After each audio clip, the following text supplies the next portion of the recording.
Hi, and welcome to Shhh the Talk Show. Did you know that when you watch the ads that pre-roll in completion before the episode, it helps us generate funding for our show? If you like what we do and you'd like to support us, please subscribe and share the channel with everyone you know. You can also continue learning about the subjects that we discuss by reading our column in the Sunday morning newspaper. Today we want to crack down on the issue of human trafficking. You can faint today and I can take you to hospital and they remove your organs and you won't know. Sri Lanka is on a tier 2 watch list. But that boy returned in the night and he said they are planning to kill him. I don't know what to do. We are not addressing this problem as much as we should. What's the child protection officer? And she was like, So this is a government child protection officer. Can I ask you, have you all been sort of exposed to the pedophilia rings? Yes. We do talk about it in circles also about the beach boys and about the beach tourism. Take that child by her ear and put her into The probation. Yes.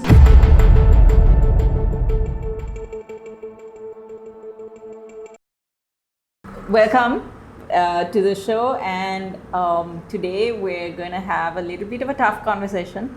I always thought these things happen in movies or in other countries, but today we want to crack down on the issue of human trafficking. As you can see, we're seated in a bit of a different way because this is the office of the Child Protection Force. It is a space called Be Your Change, and it is run by the Child Protection Force, which is a pro bono legal entity that is there to help children out of situations like abusive situations, trafficking situations, or children who have faced trauma and who don't have support. It's a space where kids come here for rehabilitation work and counseling, and the legal service providers from the Child Protection Force here, they bring them to this space and they teach them about their rights. So thank you very much to Milani Salpitikorala and the team at Child Protection Force for letting us use Be Your Change. So thank you to Shifani and Tiffany for being here on the show. So both of them are social workers. They've been doing social work and working with victims of trafficking, both children and adults. Yes, I've heard that we have issues here, but we don't hear about it much. It's not covered much in the news.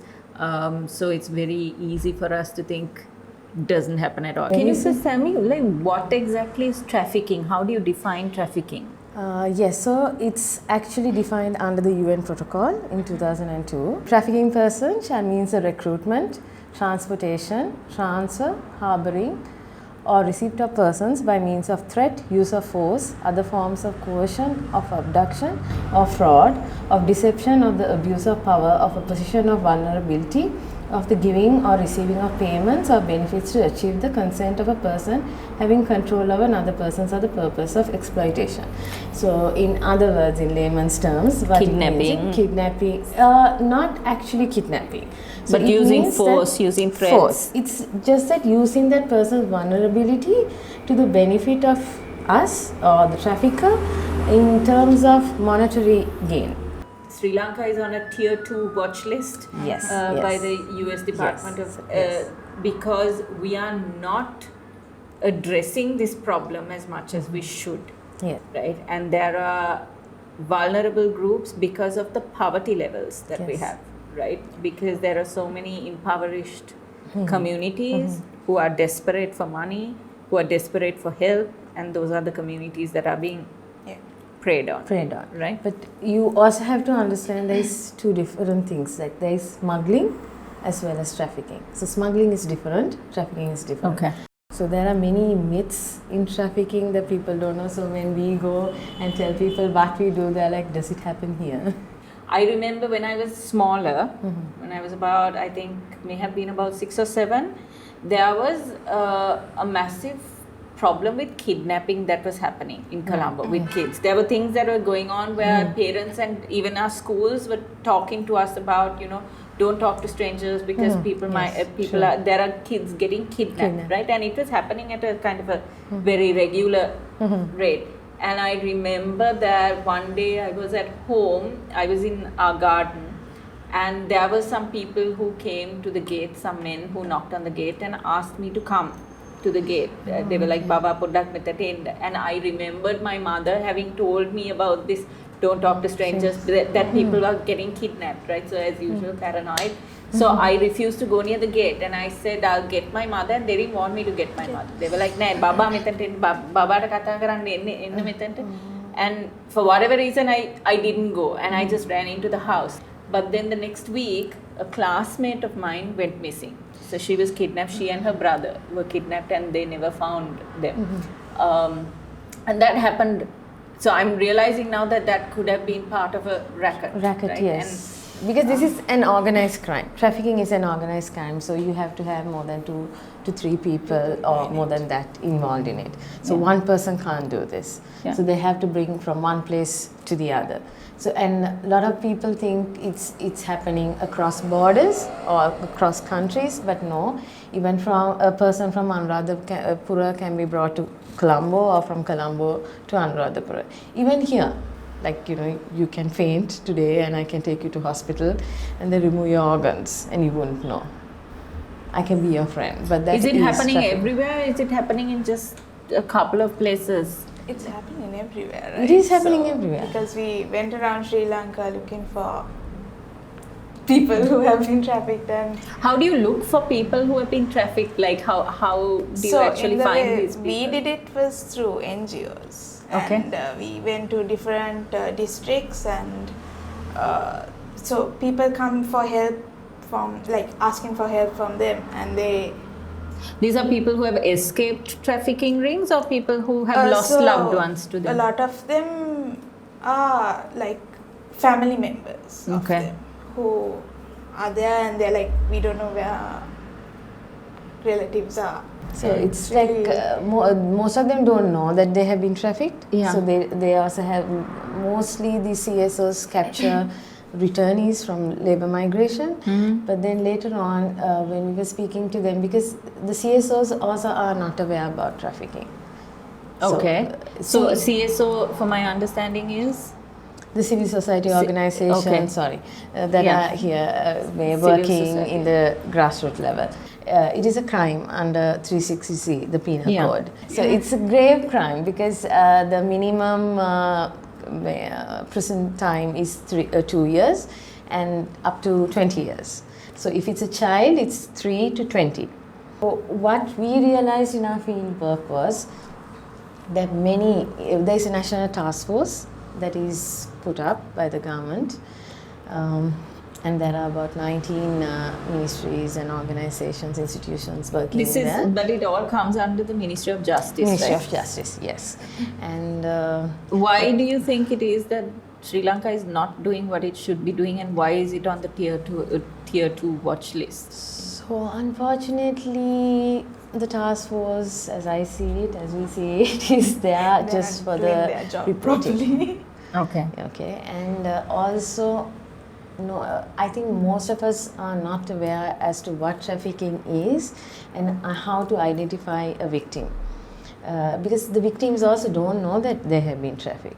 Okay, so most of the complaints go as other offenses. So if a child comes and complains, it's about rape or abduction.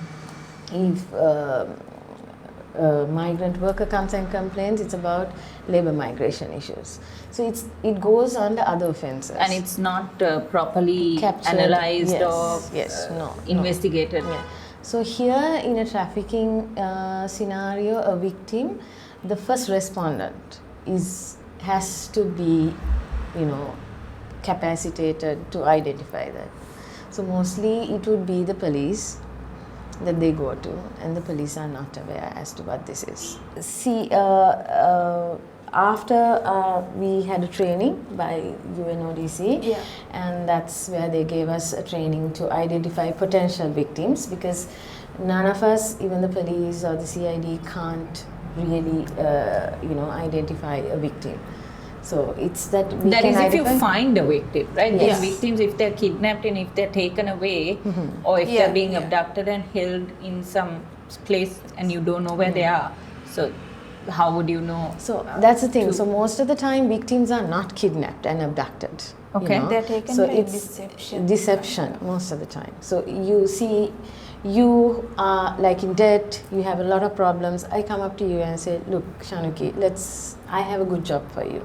You can pay all your debts. You can send your children to school. So why not come with me and work? Okay, this is a really good life. You can do this. You just have to look after some children. We can go to Saudi Arabia. It's really good. You know, you'll get paid like 50,000-60,000 where you won't know that, and you come with me, right? You don't know what is happening. You haven't gone to the junction alone. You don't know what Colombo is, but you get onto a plane, and then you go to Saudi Arabia. But there, it's not what it is. You know, you're not fed, you're not paid, you're locked up, your passport is taken, and you have to work 14, 15, 16 hours, sometimes 20 hours a day. There is no sleep, there is no food. So that is labor exploitation. Right, so that is in one way. And you can't come back home. You can't come back. You have no home. No, you don't have a home. But sometimes they also get sexually exploited. So I tell you, the spas that are running in Sri Lanka and Colombo. Yeah, I've heard about those. Not spas.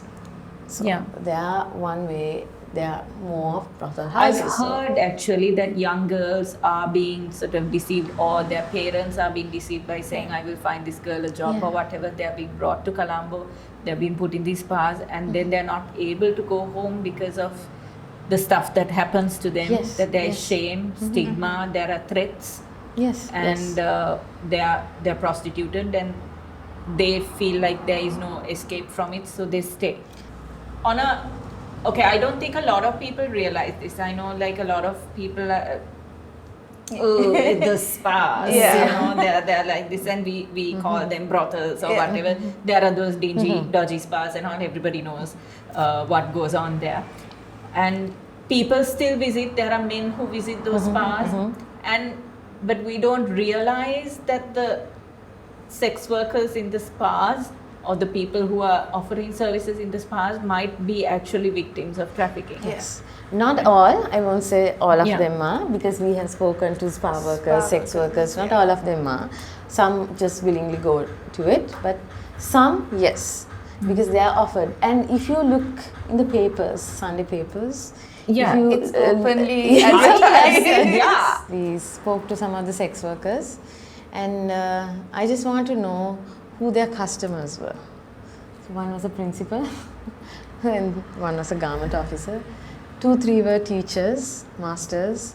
So I was thinking we were thinking it was more business people who were going, you know, 3-wheel drivers maybe, you know, but no, these were all educated people, and also people who had a responsibility to take care of other people. And you know, they were saying how they go to the police and how the police wants them to do stuff for them. Yeah. And so they do it. And also they were saying how these customers ask for things from them. You know, they Like watch all this porn and how they want to do the same thing that happened, and they were saying it's so weird. Yeah. They were saying that it was weird that Weird these to do people it. wanted these And things. are these girls who have been trafficked? Yes, so in a certain area we met about 18 sex workers who have been abused at 9, 10 by their fathers, uncles, How did you brothers. manage to get access to them? Like, So didn't most of their these CSOs boss or whoever want to? No, Practice so it. most of these CSOs have been working with them. They have connections. Okay. And they come especially with this family planning and getting medical support and getting tested. So these CSOs work with these people. Okay. So like now for instance, the manager of the spa or brothel or whatever they're working for, do they know that these girls are talking to y'all, or have they been removed from those situations? Maybe yes, maybe We not. spoke to a few of them also. Like Okay. spa And they're owners. like, what? Yes, they're trafficking? Yeah, She no, gave a not call really. So to I her gave, one day, yeah. and she was like, Miss N, come up ne. Really? Yeah, මට එකක් නෙමෙයි හතරක් හතරක් තියෙනවා. I have 4 Spas. spas. And I was like, Miss Monada, what is happening there? She said, So they're not worried that y'all might be investigating them or anything? so what she told me was she had a court case, and the මට උසාවිය කිව්වා මගේ යාළුවාට කරන්න දෙන්න. That's what she said. මට So my coat you case know, එක තියෙනකන් උසාවියෙන් කිව්වා යාළුවාට දෙන්න ඊට පස්සේ මං ආයෙක ගන්නවා. කෝට් කේස් එක that's what she ඉවරනම. told me. I have the okay. Someone might think that I'm like I'm not doubting you. I'm just like my mind is blown that this is what's happening. yes. Because so obviously the owners of these places or whoever is responsible for trafficking these women, they're not concerned that they will ever be held accountable. Not Otherwise really. they would be worried about these women talking to you, all right? No. So some are not trafficked, some are, but still, most of them, the start was that they, I won't say all sex workers have been abused when Yeah, they were yeah, no, children, no, I know. but the few I spoke to them, like about 18, I spoke to all the 18 that we spoke to have been abused when they were young. And when they ran away from their homes, By saying direct that they family can't, members. yeah, when they said we can't handle this anymore, there have been someone out there who has said, okay, you don't have a life now. This is the life you have. So go ahead, do this. You know? So then in a way they are also consenting to it. You can't say They've been consent. preyed on, their Yeah. vulnerabilities Yeah. have been preyed on. Because they have given a scenario, they have been shown a picture that you don't have a life anymore, that there is no support, and there is no support. Yeah. Because, you know, Yeah. when we went, part of our work was to go and speak to child protection officers. We thought we should speak to child protection officers, and we also wanted to identify the vulnerable groups to see whether, you know, who can be trafficked, who have the potential of being trafficked. And one child protection officer told us that there is a child who was 14. She was abused by the father. Now she's 15. She has run away from home, but she's happily, you know, a prostitute. She She's likes happy it. with it. Yeah, she likes it. So she had to calm me down. She gets really mad at me. I can She's like, imagine. I'm trying to I'm stay like, calm. calm down. And trying then to stay I'm calm. like, how old is she? And then they're like 15. So I said, how old should a child, like, you know, what's the age limit of a child? And it's like 18 and below. And then I'm like, isn't 15 like below 18? And then she's like, yeah, but you know, she likes it. So I said, tomorrow, if you know, your child says, I want to have drugs, I like it, would you allow? And she's like, no. And then I was like, then Who is this person you were talking to again? What child was- protection Child officer. And then she was like, So this is a government child protection. protection officer.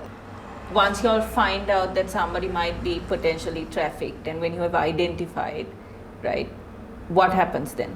So dear Shani has spoken to like lawyers, and like she set that person down and she was like, take that child by her ear or whatever and put her into The probation. Probation, Yes. yeah. Get her help. so get help for her. And she was like really stern with her. I was like, whoa, calm down. No, you would think Yeah. that when you have a designation called I child know. protection officer, Yeah. that perhaps your job should be To to help protect the children. child. Can I ask you, have you all been sort of exposed to the pedophilia rings? Yes. Because I read that there is quite a lot of trafficking in Sri Lanka. Like we think it happens in Thailand, because I think Thailand is in the news a lot for this, where children are being trafficked for sex rings and pedophile rings.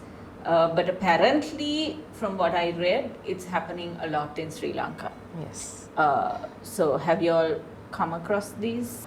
Yes. So the tourist areas, we did.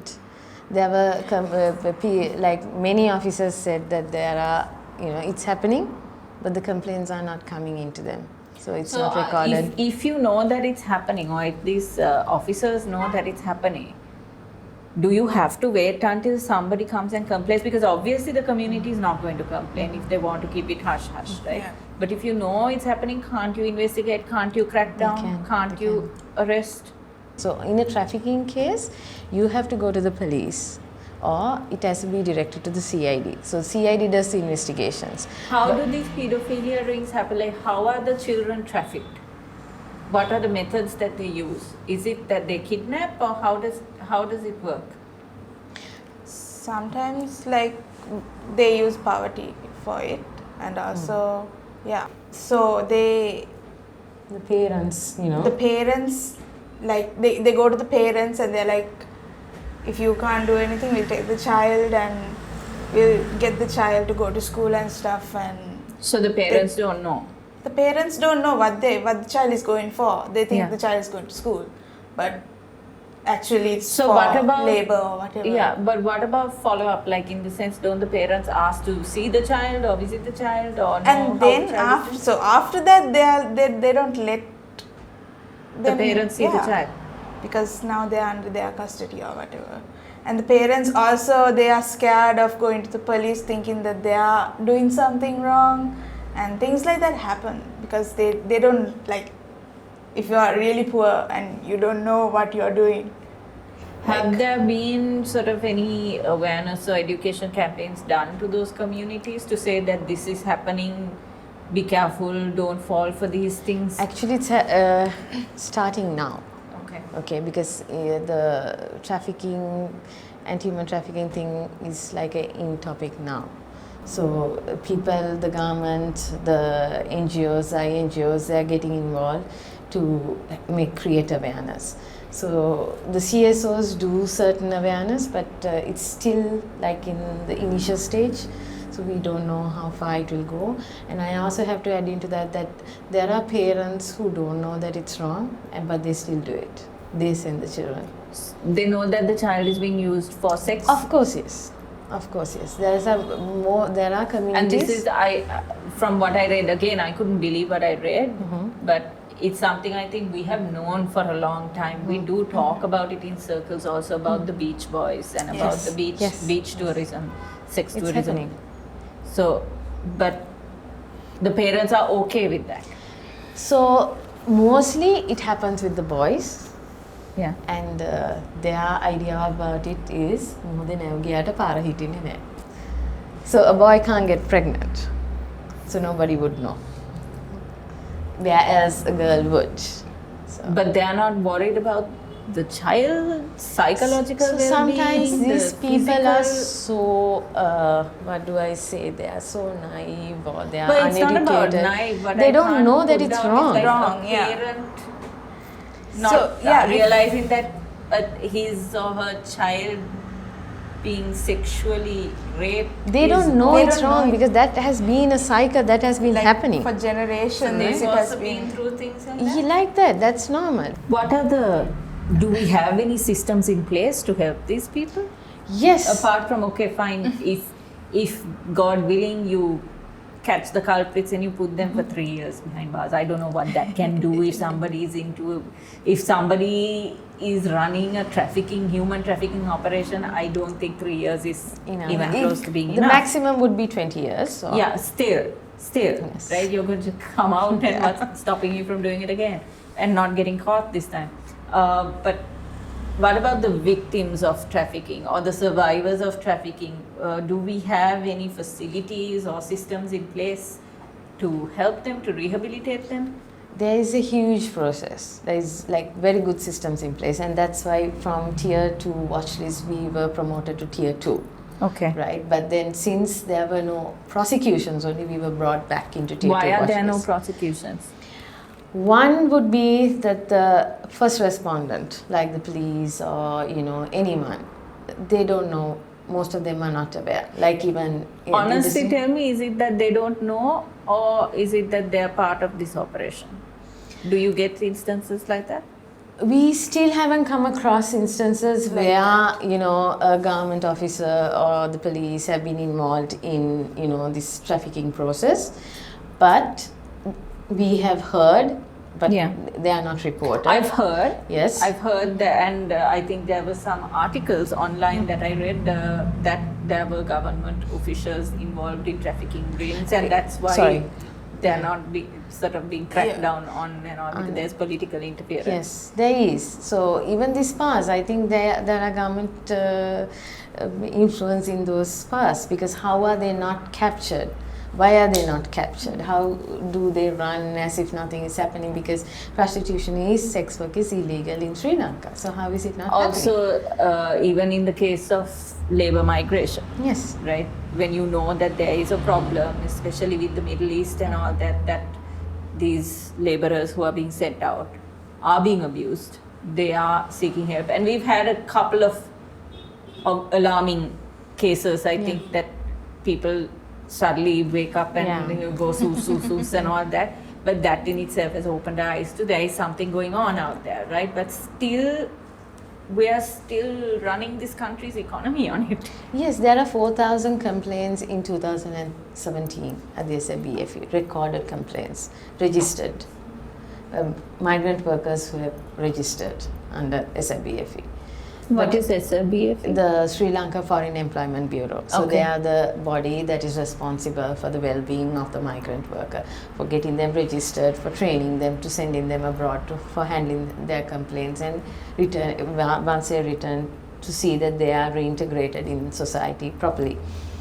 But again, the FDO, the foreign development officers who are in the districts, who are in the grassroots level, they don't have a clue as to what they're doing, because they think it's just signing family background reports for women who go abroad, making sure that they don't have children under 5 years is their main job. When you talk to them, they say, yes, we do a lot of things, we look after children, we go monitor and all that. And then there is a circular to say to register the returnees. So when I ask them, how many returnees have you registered? They say none. They don't come. We don't have access to them. So then my next question is, if you go to their houses, if you talk to their children, if you follow up on their children, which you said you do, then obviously you know when the mother has returned. You will know when the father has returned. So can't you register them there? But no, that is not happening. So the big issue is there are institutions, there are very good processes in Sri Lanka, but the implementation is nil. One girl she really wanted to get married, and so one man had come up to her and told, I will get married to you. Okay. And so he had gotten married to her and kept her at home. Yeah, so he has taken her from one place to another place, far away from her home, and told, like, when she went there, he already had been married and had a child, and the child was sick. Okay. And so he started selling this girl and Pimping her out? Yeah. Okay. Like, how did you come to know about the case?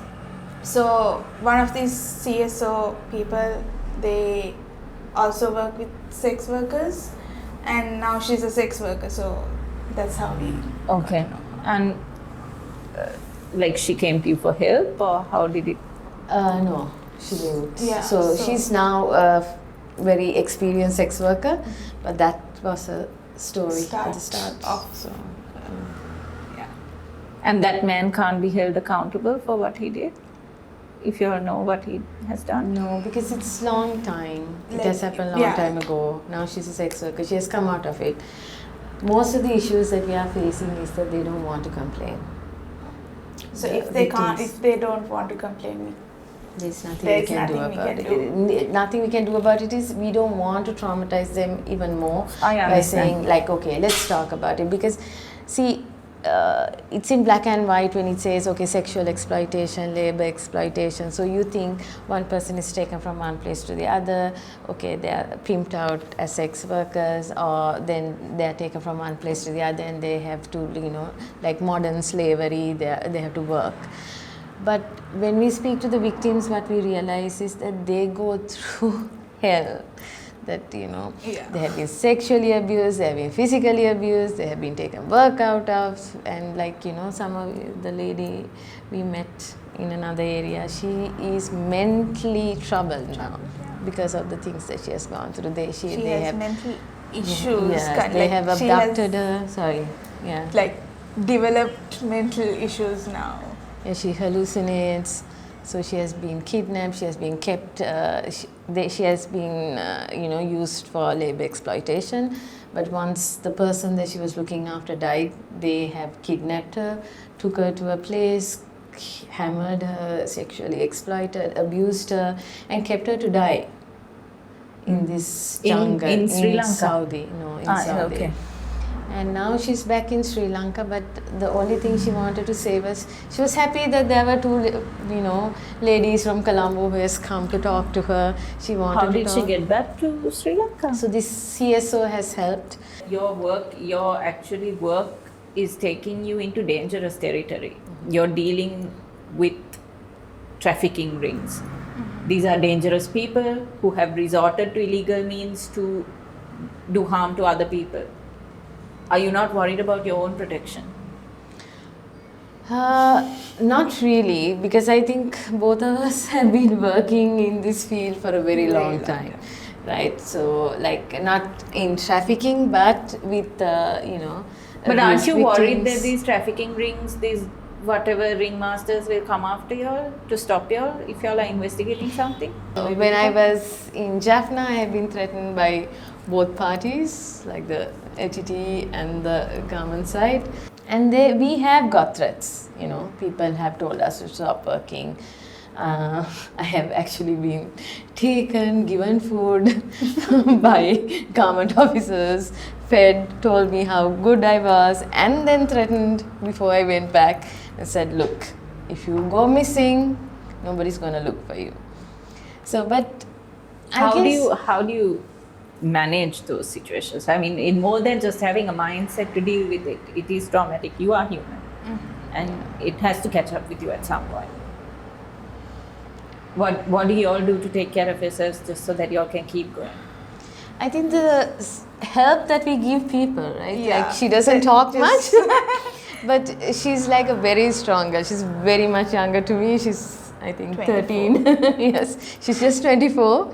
And she does a lot of work with children and troubled youth. And And it's just the I- peace that you get, like you help someone to do this and get out of it or whatever. So you Is come it that Sorry. you're not done it long enough to be jaded? Do you get angry at at obviously the culprits and the perpetrators? yes. How do you stop yourself like with we your anger? we two go together to these places, then we are like we just have to look at each other and we're like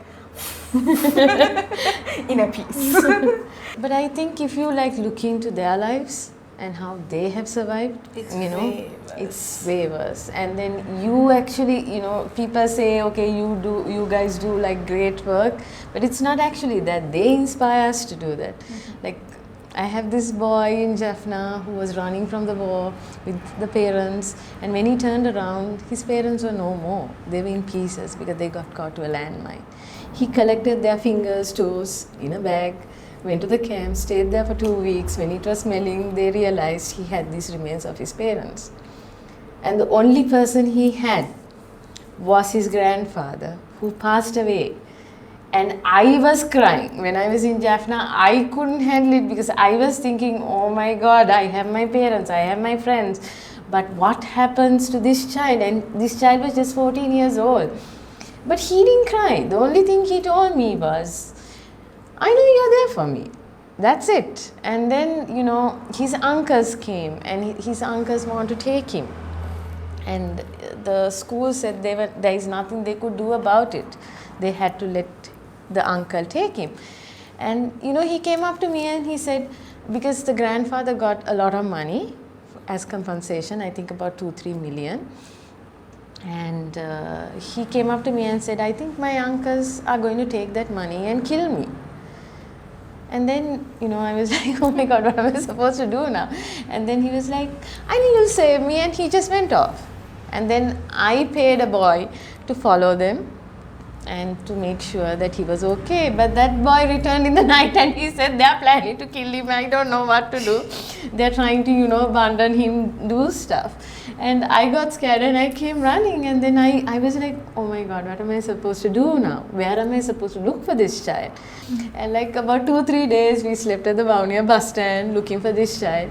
And somehow we found the child. And then, we had a friend who was a volunteer from Ireland. He was foreign. So I went to that house and I had to lie. I had to say that this person wants to take this child abroad, sponsor him, but he wants him to be in school till he's 18. So can you write and give the guardianship to the school? And they thought, okay, 2-3 million in pounds in so many years, that's a big amount. And they did give the guardianship. I don't know whether they were actually planning to kill this child, but when you went to that house, I would do it, because they had about 5 children. They were living under a sheet. So they needed the money. They were not going to wait till this child was 18 to survive. So, like, as soon as this child got onto the bus, the first thing he told me was, I knew you would come.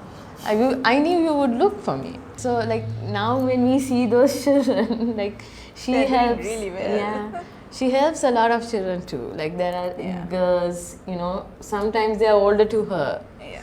And who cut themselves, who have issues. But once we see them, I think, and how strong they are, because sometimes when you don't have the red pair of shoes for your red dress, that is the issue you're having, when you're in Colombo or when you're in like a certain family. And you'll be like, oh, look at that girl, she has everything, I don't have these things. But those children, those people are an inspiration. Yeah. Actually, this is what Ty was asking about these trishaw drivers, where there are networks of trishaw drivers who offer women or children for sex to people. Like what Ty was saying is sometimes because Ty looks foreign. He's not foreign, he's completely Sri Lankan, but everybody seems to assume he's foreign, right? So then there are trishaw drivers that have approached him, offering him children for sex. Now, if we know that this is happening, like, have you all cracked down on any of these rings? Do you all know about any of them? What is being done about them? So when you speak to the sex workers, all of them say contacts are the three-wheel drivers, the truck drivers. Okay. But also some are really kind to them. They're very protective of them. Still, that's not a justification. Oh, I am being trafficked and my rights are being abused, but they're kind to me. You see, not all sex workers are trafficked. That's what I want to say. I'm talking About the children. trafficked. Obviously, these children who are being offered for sex, you cannot say that these are consensual sex workers. No, they are not. They are not. So what we came across was all these government officers, they told us that in the tourist area, that child sex trafficking happens, right? And most of them are because of these three-wheel drivers, yes. But only thing, like I said before, there is a process, but nobody's implementing it. And that is a big issue that is happening. What should civil society do? Like us, normal people, right, who are not in the work that you all do, what can we do to improve this situation? So, most of the victims think they are the perpetrators, because the perpetrators get them to do things like make fraudulent documents, get the parents involved, give them money, and after that so they are feel blackmailed. guilty because they have put themselves into this situation. Yes. So actually, if it comes to children, you have to keep an eye on what is happening to a child around you. You can identify whether that is actually the parent or not if you actually look, if you really look. And I think our people have got used to this Facebook and Instagram, and when something happens, we like to comment on it. We like to put things up, posters up, scream, read the papers, then watch the news, and we like to talk about it. But actually doing something about it, we don't want to. We don't want to get our hands dirty. Yeah, it's somebody else's problem. It's somebody else's problem. And we are very good at blaming the government officers, the government, the police. But there's so much that we can do. Okay, so see, if a sex worker is there, and there has to be another person who goes to that person. So we have a culture that taps the guy on the back and says, wow, you went to a sex worker. But we look at a sex worker and we say, okay, you're useless. Yeah. You're useless. You're selling yourself. But we also don't actually see why they're doing it. I'm not saying that all sex workers have issues and that they're like, it's because of poverty that they do it. But you also have to see there are so many that you don't understand why. They go through a lot to do that. Yeah. They have a lot having, and they have a lot of issues that they do. And I think also if you're, okay, fine. Obviously, if you're a parent, you need to be so super vigilant about who is asking for your child's time, or I mean, you have to be vigilant about potential predators out there. You have to teach your child not to talk to strangers, not to go with strangers, not to just, I mean, grooming is such a huge issue, right? But I also say, when you tell that to parents, what they do is they follow the child around. Which so that's another side. Yeah, as society, we need to kind of rewire parenting. Teach children to be independent from a very young age. If we are suspecting someone, if I see someone, like say I suspect a trisha driver about, being a part of a prostitution trafficking ring. Obviously, if they're offering children, there's something going on there, right? Or if I see a woman and a man together, or if I see a woman or even a man that I feel is being exploited, right, financially exploited or whatever it is. As a normal civilian, what should I do? So like the Child Protection Office, they have the numbers. So if we see any child, it doesn't have to be trafficking. If we suspect that there is something happening, yes, we have to call the authorities. And yes, there are complaints. Sometimes people say those numbers don't work, but we have to be aware. And we have to take some action. If we see a child in a mall, a shopping mall or something, and we suspect that child being, trafficked, or kidnapped or abused, we have to inform the authorities. So I would, my go-to mechanism would be immediately take some photos, try to identify the person the child is with, because you don't know how long they're going to be there. The more evidence, the better. But also, I think so. Not everybody will go out there, take pictures, record, and follow them around. It's just that at that moment, at least call an authority. Just give that a try. What I want people out there who are watching to know is this is a problem that we have. Yes, we have a lot of other problems in society, but human trafficking is definitely something that is happening at a larger rate than you think it is. And whilst there are services, and I hope to God that the government actually puts the proper systems in place to crack down on this and, just prune out all the bad worms who are involved in this and stop this issue. Until that, I would say from us at Shhh, the message would be, don't stop talking about it.